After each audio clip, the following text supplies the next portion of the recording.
ನಮಸ್ತೆ ಗೆಳೆಯರೇ. ಈ ದಿನ ನಮ್ಮ ಕರ್ನಾಟಕದ ಮಾಜಿ ಮುಖ್ಯಮಂತ್ರಿಗಳಾದ ಎಸ್.ಆರ್. ಕಂಠಿ ಅವರ ಬಗ್ಗೆ ವಿವರಣೆಯನ್ನು ತಿಳಿಯೋಣ. ಇವರು 1908 ಡಿಸೆಂಬರ್ 21ರಂದು ಬಾಗಲಕೋಟೆ ಜಿಲ್ಲೆಯ ಹುನಗುಂದ ತಾಲೂಕಿನ ಕೆರೂರಿನಲ್ಲಿ ಜನಿಸಿರುತ್ತಾರೆ. ಇವರ ಬಾಲ್ಯದ ವಿದ್ಯಾಭ್ಯಾಸವು ಹುನಗುಂದ ತಾಲೂಕಿನಲ್ಲಿ ನಡೆದಿರುತ್ತದೆ ಹಾಗೂ ಇವರ ಕಾಲೇಜ್ ವಿದ್ಯಾಭ್ಯಾಸವು ಧಾರವಾಡದ ಕರ್ನಾಟಕ ಕಾಲೇಜಿನಲ್ಲಿ ನಡೆದಿರುತ್ತದೆ ಹಾಗೂ ಇವರು ಕಾನೂನು ಪದವಿಯನ್ನು ಪುಣೆಯ ಶಹಾಜಿ ಕಾಲೇಜಿನಲ್ಲಿ ಪಡೆದು ಬಾಗಲಕೋಟೆಯಲ್ಲಿ ವಕೀಲ ವೃತ್ತಿಯನ್ನು ಆರಂಭ ಮಾಡಿರುತ್ತಾರೆ.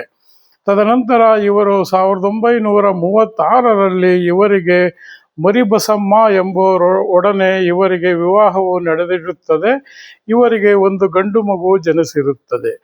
ಇವರು 1939ರಲ್ಲಿ ಇವರು ಸ್ವತಂತ್ರ ಹೋರಾಟದಲ್ಲಿ ಭಾಗವಹಿಸುತ್ತಾರೆ ಹಾಗೂ ಅನೇಕ ಸತ್ಯಾಗ್ರಹಗಳಲ್ಲಿ ಭಾಗವಹಿಸುತ್ತಾರೆ. ಇವರನ್ನು ಸುಮಾರು 10 ತಿಂಗಳ ಕಾಲ ಬ್ರಿಟಿಷರು ಸೆರೆಮನೆಗೆ ತಳ್ಳಿರುತ್ತಾರೆ. ತದನಂತರ ಇವರನ್ನು 1940ರಲ್ಲಿ ಅಂದಿನ ಮೈಸೂರು ಪ್ರದೇಶ ಕಾಂಗ್ರೆಸ್ ಸಮಿತಿಗೆ ಇವರನ್ನು ಸದಸ್ಯರನ್ನಾಗಿ ಹಾಗೂ ಆಲ್ ಇಂಡಿಯಾ ಕಾಂಗ್ರೆಸ್ ಸಮಿತಿಯ ಸದಸ್ಯರನ್ನಾಗಿ ಇವರನ್ನು ನೇಮಕ ಮಾಡಿರುತ್ತಾರೆ.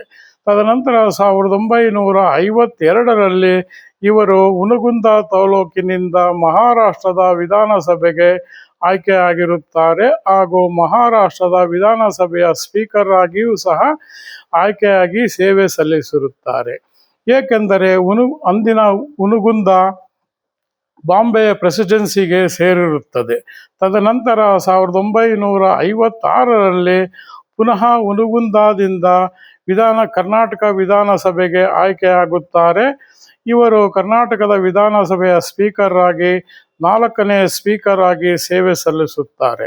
ತದನಂತರ 1962 ಮಾರ್ಚ್ 14ರಿಂದ 1962 ಜೂನ್ 15ರ ತನಕ ಇವರು ಕರ್ನಾಟಕದ ಮುಖ್ಯಮಂತ್ರಿಗಳಾಗಿ ಸೇವೆ ಸಲ್ಲಿಸಿರುತ್ತಾರೆ. ಸುಮಾರು 96 ದಿನಗಳ ಕಾಲ ಮುಖ್ಯಮಂತ್ರಿಗಳಾಗಿ ಸೇವೆ ಸಲ್ಲಿಸಿರುತ್ತಾರೆ. ತದನಂತರ ಎಸ್. ನಿಜಲಿಂಗಪ್ಪನವರು ಕರ್ನಾಟಕದ ಮುಖ್ಯಮಂತ್ರಿಗಳಾಗಿ ಆಯ್ಕೆಯಾಗುತ್ತಾರೆ. ಅವರ ಸಂಪುಟದಲ್ಲಿ ಶ್ರೀ ಎಸ್.ಆರ್. ಕಂಠಿ ಅವರು ಸಂಸದೀಯ ವ್ಯವಹಾರಗಳ ಸಚಿವರಾಗಿ ಹಾಗೂ ಕಾನೂನು ಸಚಿವರಾಗಿ ಹಾಗೂ ವಿದ್ಯಾ ಸಚಿವರಾಗಿ ಸೇವೆ ಸಲ್ಲಿಸಿರುತ್ತಾರೆ.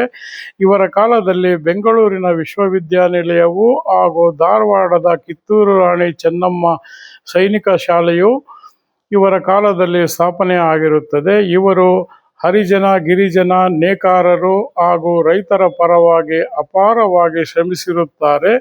ಇಂತಹ ಮೇಧಾವಿಗಳಾದ ಹಾಗೂ ಬುದ್ಧಿಜೀವಿಗಳಾದ ಶಿವಲಿಂಗಪ್ಪ ರುದ್ರಪ್ಪ ಕಂಠಿಯವರು 1969 ಅಕ್ಟೋಬರ್ 25ರಂದು ಕಿತ್ತೂರಿನಲ್ಲಿ ನಿಧನ ಹೊಂದಿರುತ್ತಾರೆ.